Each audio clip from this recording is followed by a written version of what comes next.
Hey guys, you may notice that we are missing a third of our hosts. Yeah. We needed to create a modified intro for this episode that's dropping this week, and Vivi is not with us this week. So it's just Jimbo and I. Our episode was very long, so what we're going to do is break it up into 3 segments. So we need another intro. And as always, we're going to kick off with thanking our partners, 002. They have 3 upcoming tournaments. Yep. Starting with Waco and then going over to Horseshoe Bay. So don't forget to go to pickleballbrackets.com and use our DILL code, DILL, to get a discount. And we have some big news, right? Yeah, we do have big news. We're partnering with Hands Pickleball, Hands, HANDZ. Check out their website and their social medias. Platforms. They have balls, they have paddles, they have bags, shirts, hats, just all kinds of gear. We're looking to drop some fun content, trying out some of their gear, some of their equipment. Go to their website, use our discount code. It's DILL10, DILL10. And Hands is also partnering with Texas Pickle Hall, which is going to be a new state-of-the-art indoor pickleball facility here in San Antonio. So we're looking forward to some groundbreaking for that facility. Check out their social media, Texas Pickle Hall. Check out their website, texaspicklehall.com. Get some more info on what's going down with the Pickle Hall. So thanks, guys. All right, and here we go with our episode. Thank you. Thanks.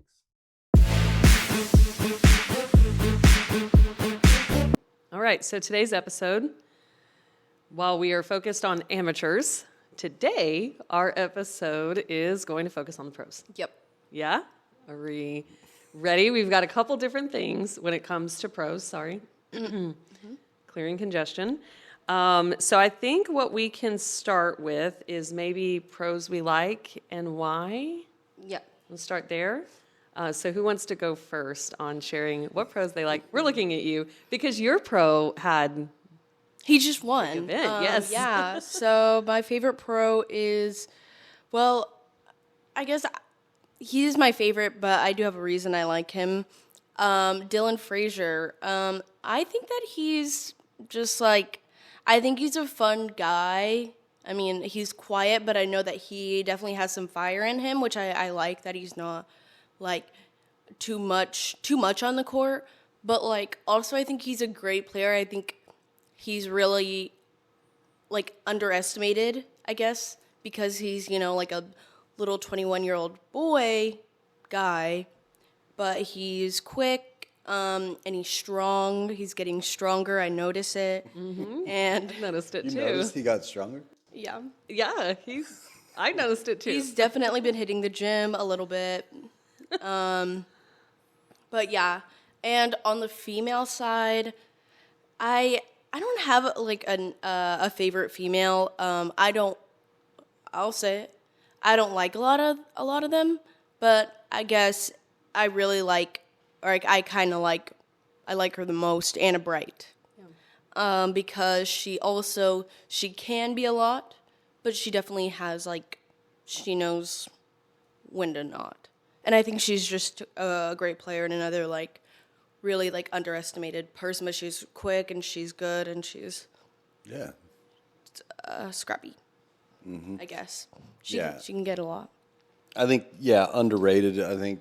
But that's not the word I wanted to use. I wanted to use underestimated. You get on the court and you're kind of oh, it's it's a little girl. She's smaller. She's on the small side. She's not a big strong woman. Mm-hmm. Sorry. No, it's okay. I don't mean to objectify. Well, no, I know. I think Jimbo's at a loss of what do I say in this moment? Well, no, in a lot of sports, you say they're underrated and overlooked. Underestimated is fair too, I guess. But I agree. I don't know that Anna Bright's underestimated or underrated. No. That's what I said. I said she's underestimated. I'm more talking about Dylan because I think you're right in the fact that maybe he does get overlooked, especially playing with J-Dub, but not anymore. I think. Well, no, I agree. I think Sorry, go ahead. It's your time to talk. For listeners, y'all have to see the faces that are going on. You have to go to YouTube. Well, I don't know if I should wait till our predictions, but I think Dylan Frazier is a new JW. Okay, all right. J-Dub. Yeah. I think the Johnson family is out. Oof. Well, okay, wait. Okay, well, okay.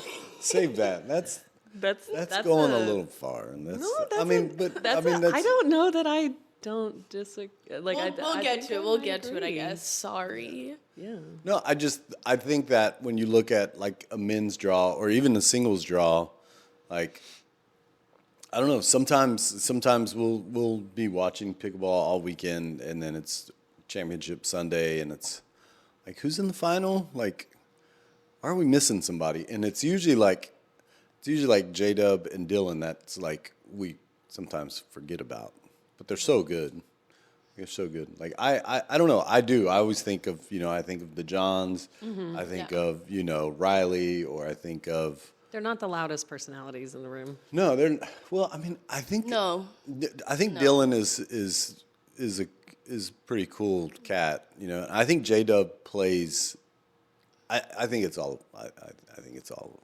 So I'm gonna talk again, and I'm gonna say that I think a lot of the times it's the Johns brothers against Dylan and J-Dub, but what I think the J-Dub and Dylan have that they don't is like how fast they are. Like they hit the ball so fast. And I also mean they have fast hands. Yeah. Unbeatable. I think they have the fastest hands in pickleball. I think that's what's Dylan carried. Yeah. I think that's what's carried. Yeah, I feel like if J-Dub didn't have the hands he has, then he would not be where he is. I 1,000% agree with that statement. Yeah. I think that he has incredibly fast hands, and that may be what you need, right? But take that away, I think there's players that are far better than him. Why would you take that away, though? Well, you I wouldn't. didn't say that. I'm just saying, if you take that away, Yeah. I think he's been incredible. He's got incredibly fast hands. Yeah. And that puts him at a high ranking now. But when you get people that have just as fast of hands and more skill, I think he's going to go backwards. Yeah. I think when you watch matches with Dylan, like Dave Fleming, the commentator, he's always very quick to, let you know that Dylan does have the fastest hands in pickleball, in his opinion. And I think that's right. I mean, it's not very smart to speed up. And yeah, I mean, he's fun to watch. I mean, I like a little bit of personality, but. And I remember when Callan and Hayden were partnered up. Yeah. Yeah, so. When they played J-Dub and Dylan in kind of like an ending round, they were like we have faster hands like we do, and then it was no, they were literally dogged. So who was dogged? Hayden and Callan, because they don't have faster hands. Yeah. But I could do a whole episode on Dylan Frazier. Hayden. Oh, I do agree. A prediction about No. Just wait, everyone. Okay. So, well, I've talked to you about one of my predictions around that, but no, I think that Dylan's getting better and better. When I watch him, I think he's just getting better and better. And I can't say the same for J-Dub. It's the same game I've seen the whole time. But Dylan, I think, is getting better. He obviously just won in singles.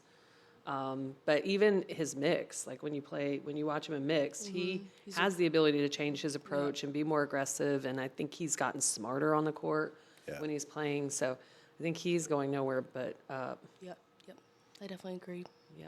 Okay. Good pick. Wow. Good. Yeah, I love didn't to know we see had him flourish. So many Dylan Frazier fans. I'm not picking him as my. Okay, he's. But not I'm just saying, I have respect for I think it's very funny that both of us mentioned to you that he has gotten a little. Yeah, he's definitely been hitting the gym. It's funny because me and you were watching, and you said something looks different about him, and then it came up, and you said, I think he's putting on some weight, some muscle mass. Yeah. And then me and Vivi, like a couple days later, were watching, and Vivi was like, "He's getting bigger. He's getting stronger." I guess I just don't see it. I don't know. Yeah. But I look at, like, I feel like I'm really observant, and I can see, like, especially with Dylan, I just notice, and I know everything that he's up to. I'm his biggest fan, and I want him to know that. So. okay, all right. We can move on. I'm sorry. Okay, so yours? Oh, me? Oh, yeah. Why don't you go? Yeah. Favorite pro, men's is. I mean, it's Ben Johns for me. Okay. Yeah, I'm a Ben Johns fan. I think he's he's one of the I mean, he's not a pioneer, but he's definitely changed the game. And I think a lot of the pros that have started after, or even with, or even before, I think everybody learns from somebody like Ben Johns. And if you're not trying to, then something's probably wrong, because I think he seems to be a perfectionist. Like, he wants to hit, or he wants to master every shot. He wants to be a master of the game. It's not just about, wins and losses, but it's about how good can you get at something. And I don't know. I've always found that. I've always found myself like rooting for those people or following those people. Yep.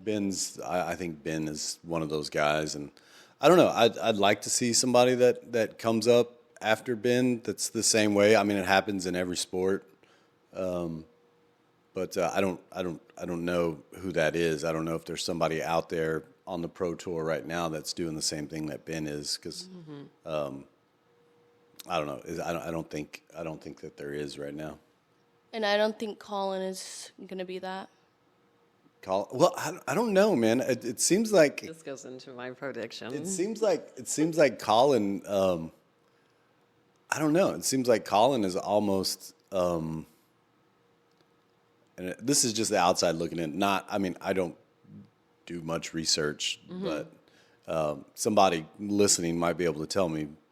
But I think that Colin probably is almost just as focused on Ben's game as he is his own game.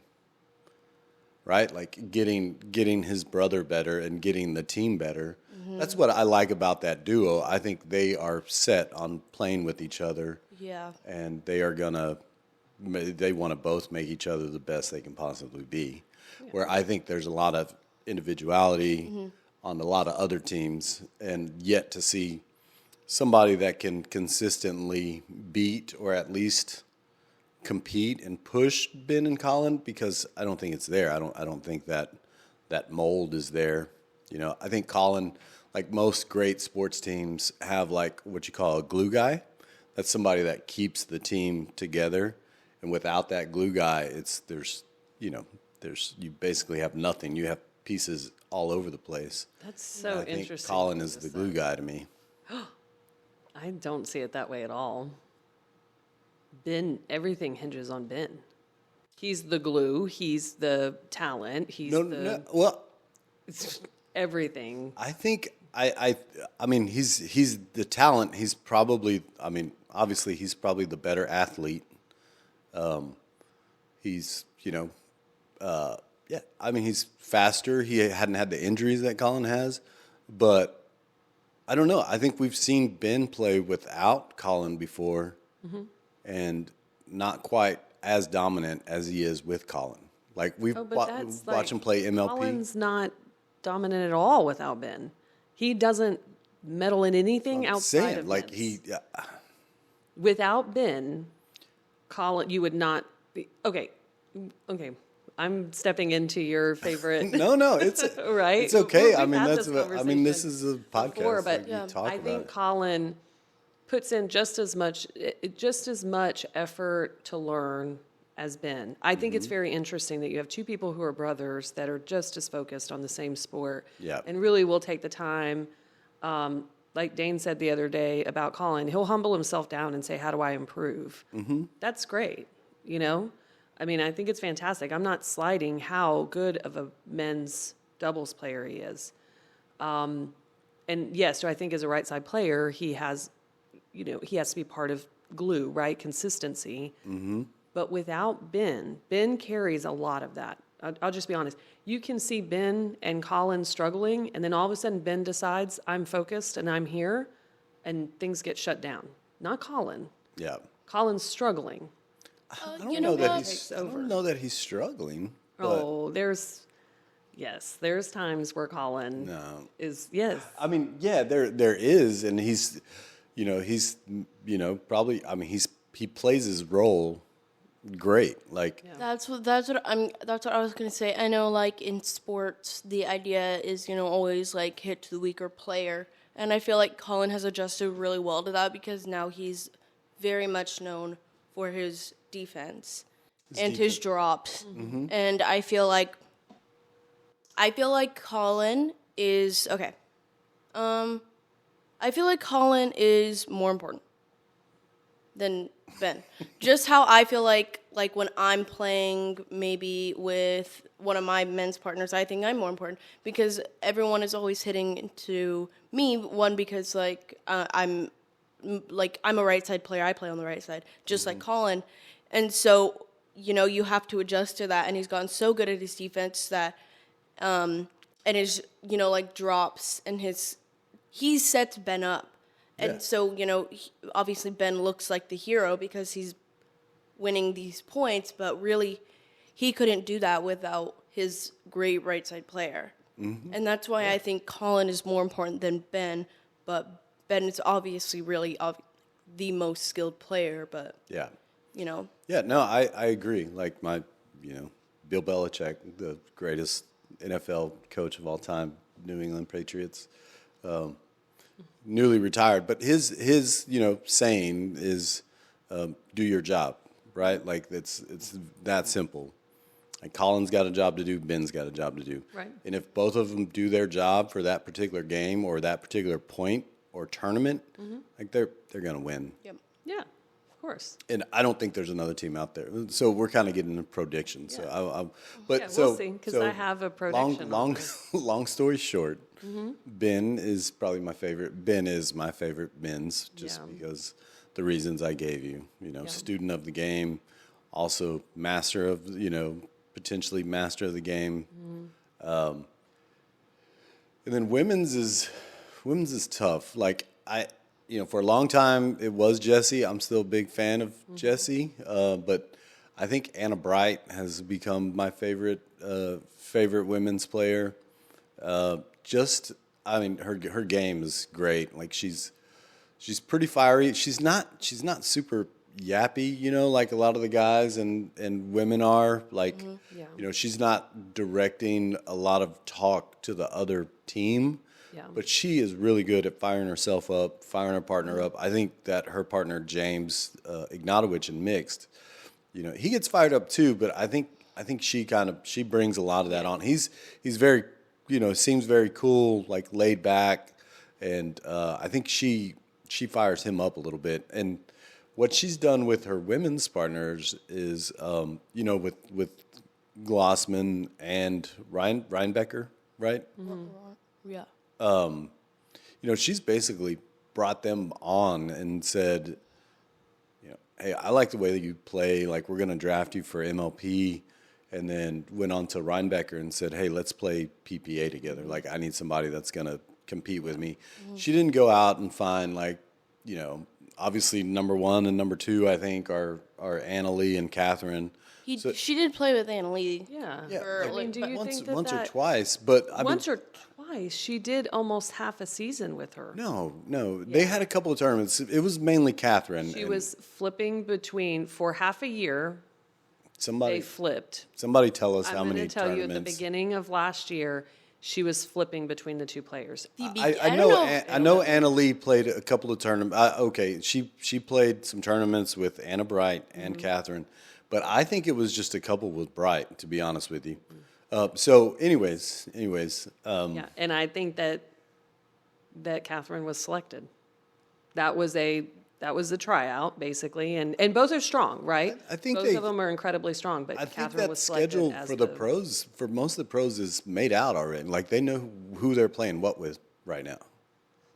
I'm saying that last year, when the injury happened, ALW had to find a consistent partner. So she tried Anna Bright and Catherine alternating. She kept going back and forth between them. Yeah. And then she chose Catherine. She said, I'm going to stay with Catherine.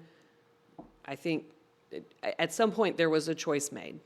And that's when Anna Bright started having to identify who's going to be my long-term partner. Right. Now, we're not there for the conversation of who did Anna Bright or who said this isn't going to work. But Catherine and ALW became the partnership.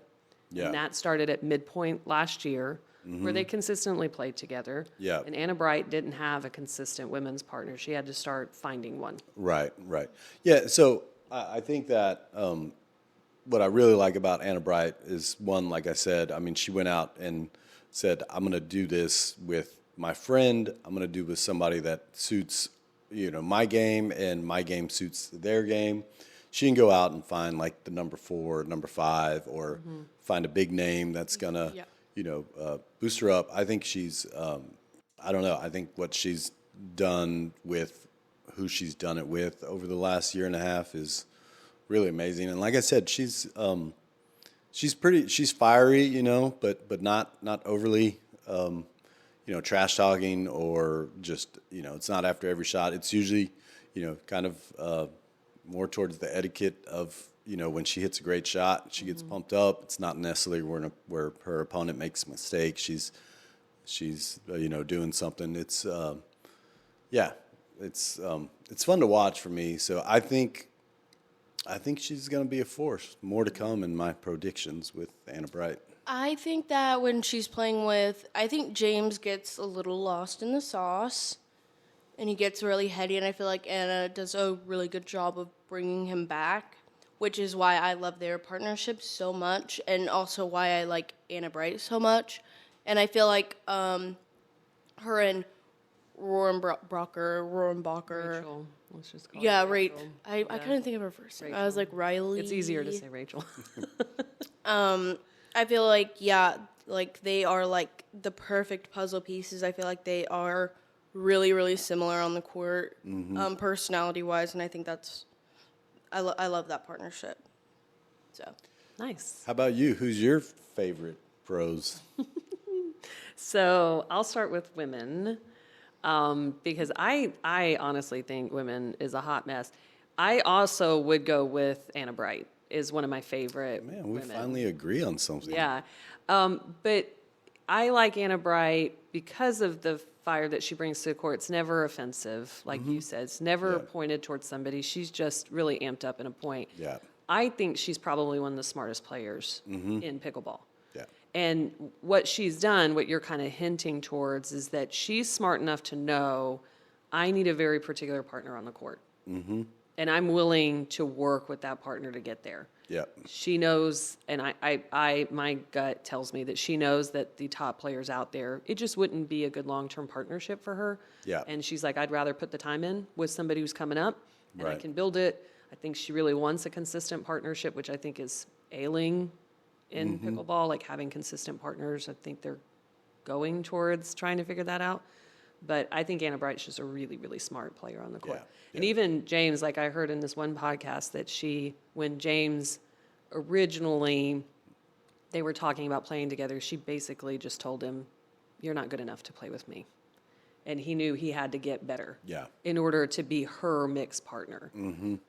So I think she's willing to say those things of like, you're going to be my partner? This is how you're going to have to step up. Yeah. And I think James has done a good job of stepping up and getting his confidence together. And, and like you said, he may get lost in the sauce, but she has the ability to be able to bring him back and say, nuh-uh, here's the expectation. You got to meet it, Right. So I think Anna Bright's one of my favorites. I'll probably leave it there because a lot of the other women, I don't know. I don't love them. Yeah. Men, I have a lot of respect for Ben Johns as well. I think a student of the game and a teacher of the game, he's phenomenal. If you listen to what he says, you can tell he's putting in the time to truly understand the game. Yeah. But one of my favorite players to watch is going to be Thomas Wilson. Yeah. 100%. Like I really enjoy watching him. I think he's, and we know him, and he's just a really good man and person. And, I have a ton of respect for the work he's putting forward, and he's getting better and better. And I think he's working towards partnerships that are going to be consistent. Mm-hmm.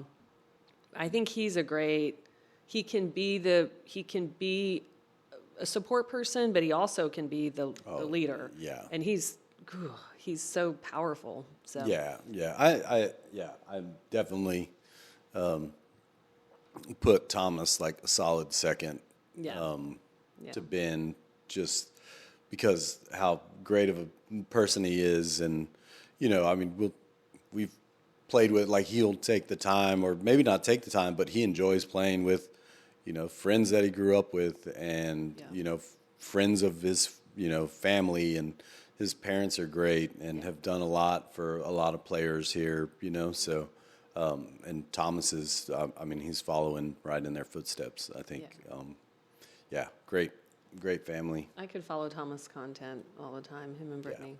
I just love seeing the baby. And yeah, so I think I have predictions about Thomas. Okay. Oh, we're going predictions? Okay, yeah. No, so I mean, we don't. No, let's finish. Like, That was it? Yeah, unless we're going to talk about players we don't like.